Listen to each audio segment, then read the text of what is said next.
రఘురామకి MP seat లేకుండా చేశానని జగన్మోహన్ రెడ్డి ఆనందించే లోపే జగన్కి రాడ్డు రంబోలా లాంటి వార్త. ఎంపీగా అయితే పార్లమెంటుకు పోయేటువంటి రఘురామకృష్ణరాజు ఇప్పుడు ఎమ్మెల్యేగా పోటీ చేయబోతున్నట్టుగా తెలుస్తా ఉంది. ఎమ్మెల్యేగా పోటీ చేస్తే అసెంబ్లీలోనే జగన్మోహన్ రెడ్డికి రాడ్డులు తిప్పేటువంటి అద్భుత అవకాశం రఘురామకృష్ణరాజుకు వచ్చేస్తుంది.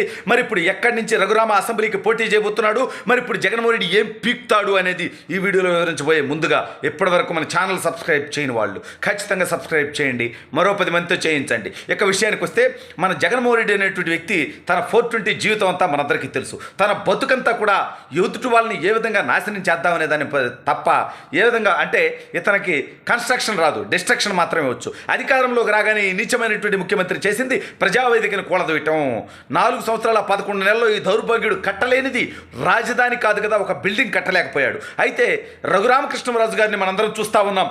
జగన్మోహన్ రెడ్డికి నిత్యం ఐరన్ రాడ్లు దించుతూ ఉంటాడు. జగన్మోహన్ రెడ్డి పరిపాలనలో అరాచకాన్ని, అవినీతిని, దుర్మార్గాన్ని, దోపిడీని, తప్పుడు పనుల్ని ఆయన ప్రశ్నిస్తూ ఉంటాడు. అయితే అది భరించలేని, సహించలేని నియంతృత్వ మనస్తత్వం కలిగినటువంటి జగన్మోహన్ రెడ్డి అనేటువంటి ఒక మానసిక వ్యాధి కలిగినటువంటి సైకో ముఖ్యమంత్రి జగన్మోహన్ రెడ్డి ఆయన అత్యంత పాశవికంగా అరెస్టు చేపించి 3rd డిగ్రీ ప్రయోగించి ఒక ఎంపీని, భారతదేశ చరిత్రలో ఒక ఎంపీని అరెస్టు చేపించి కొట్టించినటువంటి నీచమైనటువంటి పని జగన్మోహన్ రెడ్డి చేశాడు. అయితే తగ్గుతాడు రఘురామకృష్ణరాజు అనుకున్నాడు, కానీ రెట్టించినటువంటి పోరాట పటిమతో ఆయన ఇవాళ జగన్మోహన్ రెడ్డిపై పోరాటం చేస్తూ ఉన్నాడు. సరే, ఆయన దగ్గర నుంచి మాపోటి వాళ్ళ దాకా అచ్చెన్నాయుడు గారు, చింతమనేని ప్రభాకర్ గారు, అనేక మందిని, ఇవాళ జేసీ ప్రభాకర్ రెడ్డి గారు, అనేక మంది తెలుగుదేశం పార్టీ నాయకుల మీద, కార్యకర్తల మీద కేసులు పెట్టి వాళ్ళందరినీ వేధించాడు నీచమైనటువంటి ముఖ్యమంత్రి. సరే, 4 రోజుల్లో ఇతను ఇంటికి పోబోతున్నాడు, అది వేరే విషయం. అయితే రఘురామకృష్ణరాజు గారికి ఎంపీ సీట్ రాకూడదు ఈ టార్గెట్. ఎందుకంటే 4 సంవత్సరాల 11 నెలలు జగన్మోహన్ రెడ్డి దేనికోసం యుద్ధం చేశాడంటే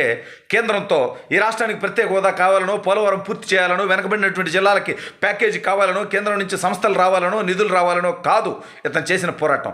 రఘురామకృష్ణరాజుని డిస్క్వాలిఫై చేయాలి అని. కానీ ఏమీ పీకలేకపోయాడు 4 సంవత్సరాల 11 నెలలు. గుర్తుపెట్టుకోండి, రఘురామకృష్ణరాజు గారిని డిస్క్వాలిఫై చేయించలేనటువంటి, చేతగానటువంటి, చేయలేనటువంటి విధంగా ఇతను మిగిలిపోయాడు. అయితే మొత్తానికి అక్కడ ఇక్కడ ప్రయత్నాలు చేసి, అంటే రఘురామకృష్ణరాజు గారే స్వయంగా చెప్పారు, బీజేపీలో ఉన్నటువంటి కొంతమంది ద్వారా ఏదైతే జగన్మోహన్ రెడ్డి కోవర్టులు అనేటువంటి పేరు మోస్తా ఉన్నారో వాళ్ళ ద్వారా రఘురామకృష్ణరాజు గారికి ఎంపీ సీటు లేకుండా చేయాలనేటువంటి ప్రయత్నాలు చేశాడు. సరే, అందులో సఫలీకృతమైతే అయ్యాడు. అది ఇతని ప్రయత్నమా, యాదృచ్ఛికంగా జరిగిందా పక్కన పెడదాం. రఘురామకృష్ణరాజు గారికి నరసాపురం ఎంపీ సీటు రాలేదు. అయితే ఇప్పుడు ఏంటి, రఘురామకృష్ణరాజు గారు ఇంకా చట్టసభకి వెళ్ళడా? జగన్మోహన్ రెడ్డి గెలిచేసినట్టేనా? జగన్మోహన్ రెడ్డి పంతం నెగ్గించుకున్నట్టేనా? కాదో, ఇక్కడే అసలు ట్విస్ట్ ఉంది. జగన్మోహన్ రెడ్డికి రాడ్డు లాంటి వార్త ఉంది. రఘురామకృష్ణరాజు గారు ఎంపీ అయితే మెంబర్ ఆఫ్ పార్లమెంట్గా లోక్సభకు పోతాడు. ఆ లోక్సభ డిబేట్స్లో పార్టిసిపేట్ చేస్తాడు. కానీ అసెంబ్లీకి వచ్చేటువంటి అవకాశం ఉండదు. జగన్మోహన్ రెడ్డికి ఎదురుపడేటువంటి అవకాశం ఉండదు.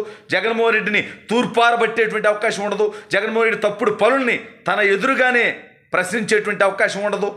అయితే ఇప్పుడు జగన్మోహన్ రెడ్డి చేసినటువంటి లత్కోరు పని వల్ల తనేదో రఘురామకృష్ణరాజు గారికి ఏదో పీకాననుకుంటే అది కాస్త రివర్స్ అయిపోయి ఇప్పుడు జగన్మోహన్ రెడ్డి పోటీ చేస్తున్నాడు పులివెందుల ఎమ్మెల్యేగా. సరే, అతను టైం బాగాలేకపోతే ఉంది. బాబాయిని వేసేసినటువంటి దాన్ని కనుక పులివెందుల ప్రజలు సీరియస్గా తీసుకుంటే జగన్మోహన్ రెడ్డి తాను స్వయంగా పులివెందుల్లో ఓడిపోతాడు, అది వేరే విషయం. బట్ ఒకవేళ పులివెందుల్లో జగన్మోహన్ రెడ్డి గెలిస్తే మరి ఇప్పుడు రఘురామకృష్ణరాజు ఎమ్మెల్యేగా పోటీ చేస్తారంటున్నారు. ఎక్కడ పోటీ చేస్తారనేది ఒకసారి అంటే వస్తున్నటువంటి వార్తలు గమనిస్తే రఘురామకృష్ణరాజు గారి సొంత ప్రాంతం మనందరికీ తెలుసు, ఇటు భీమవరం. అది పొత్తులో ఏదైతే పులపర్తి రామాంజనేయులు గారు జనసేన నుంచి పోటీ చేస్తూ ఉన్నారు. ఆయన ఒక అడుగు వెనక్కి తగ్గుతారు రఘురామకృష్ణరాజు కోసం అని టాక్ నడుస్తుంది. లేదా నరసాపురం బొమ్మిడి నాయకులు గారు, వాళ్ళందరూ కూడా రఘురామకృష్ణరాజు గారిని అభిమానిస్తారు. ఎందుకంటే 4 సంవత్సరాలుగా ఈ ప్రభుత్వంపై అలుపెరగిన పోరాటం చేసినటువంటి యోధుడు రఘురామకృష్ణరాజు గారు. లేదా ఆయన తగ్గి నరసాపురం సీటు ఇవ్వడానికే సిద్ధపడుతున్నాడని వార్తలు వస్తున్నాయి. అసలు ఇవి 2 కాదు, ఉండి ఏదైతే గతంలో శివరామరాజు గారు, ఆ తర్వాత ఇప్పుడు రామరాజు గారు, రాంబాబు గారు ఎమ్మెల్యేగా ఉన్నారో ఆయన కూడా ఈయన కోసం అంటే ఈయనతో ఉన్నటువంటి సంబంధాల రీత్యాను లేకపోతే తగ్గుతారు. అంటే ఎన్ని జరుగుతాయి లేదో మనకు తెలియదు. బట్ వార్తలు వస్తున్నటువంటి నియోజకవర్గాలు, ఈ 3 నియోజకవర్గాలు అభ్యర్థులుగా ఉన్నోళ్లే ఒక అడుగు వెనక్కి తగ్గి రఘురామకృష్ణరాజు లాంటి పోరాట యోధుడిని నిలపడానికి మేము వెనక్కి తగ్గడానికి సిద్ధమనేటువంటి విధంగా వాళ్ళు ఉన్నారు అనేటువంటి వార్తలు వస్తూ ఉన్నాయి. నిజంగా ఇది జరిగితే ఈ 3 నియోజకవర్గాలు ఏడన్నా గెలుస్తాడు. ఉండైనా, నరసాపురం అయినా, భీమవరమైనా రఘురామకృష్ణరాజు గారు బంపర్ మెజార్టీతో గెలుస్తాడు. అది 50,000, 70,000, 80,000 లెక్క లెక్కేసుకోవాలి, మెజార్టీ లెక్కేసుకోవాలి, గెలుపు గురించి కాదు. కానీ అప్పుడు జగన్మోహన్ రెడ్డి అసెంబ్లీలో ఉంటే, రఘురామకృష్ణరాజు గారు అసెంబ్లీలో ఉంటే, రఘురామకృష్ణరాజు గారు ఈ చేతగాని చేవలేని సైకో జగన్మోహన్ రెడ్డిపై అప్పుడు ప్రతిపక్ష నేతగా ఉంటాడు. సరే, ఆ హోదా కూడా వస్తుందో లేదో మనకు తెలియదు. ఎందుకంటే 19 స్థానాలు రావాలా, 15 లేకపోతే 10 లోపుకి జగన్మోహన్ రెడ్డి పడిపోతే ప్రధాన ప్రతిపక్ష నేత హోదా కూడా ఉండదు. సరే, ప్రతిపక్ష నేత ఉండొచ్చు, ప్రతిపక్ష పార్టీగా ఉంటుంది. అయితే అప్పుడు రఘురామకృష్ణరాజు గారు వేసేటువంటి ప్రశ్నలకి, ఆయన సంధించేటువంటి బాణాలకి జగన్మోహన్ రెడ్డి దగ్గర సమాధానం ఉంటుందా? తొత్తర తీరిపోద్ది. ఎక్కడో పార్లమెంట్లో ఉంటే అక్కడ మాట్లాడేవాడు, లేకపోతే ఢిల్లీలో మాట్లాడేవాడు, లేకపోతే మీడియాలో మాట్లాడేవాడు. అటువంటి వాడిని కాస్త అసెంబ్లీకి తెచ్చిపెట్టుకొని అదే అసెంబ్లీలో రఘురామకృష్ణరాజు గారు మాట్లాడుతుంటే చేతకాక చేవలేక చేవ చచ్చిన విధంగా జగన్మోహన్ రెడ్డి అనేటువంటి వ్యక్తి అసెంబ్లీలో నోరుకు కుట్లేసుకొని ఉండాల్సినటువంటి పరిస్థితి వస్తుంది. ఎందుకంటే రఘురామకృష్ణరాజు గారి జోలికి పోతే, అతన్ని మాట్లాడితే అతని మాటలు ఏ విధంగా తోటాల్లో వదులుతాడో మనందరికీ తెలుసు. అయితే ఖచ్చితంగా రఘురామకృష్ణరాజు గారు ఏదో విధంగా ఏదో చట్టసభకు వెళ్ళాలని మనస్ఫూర్తిగా కోరుకుందాం.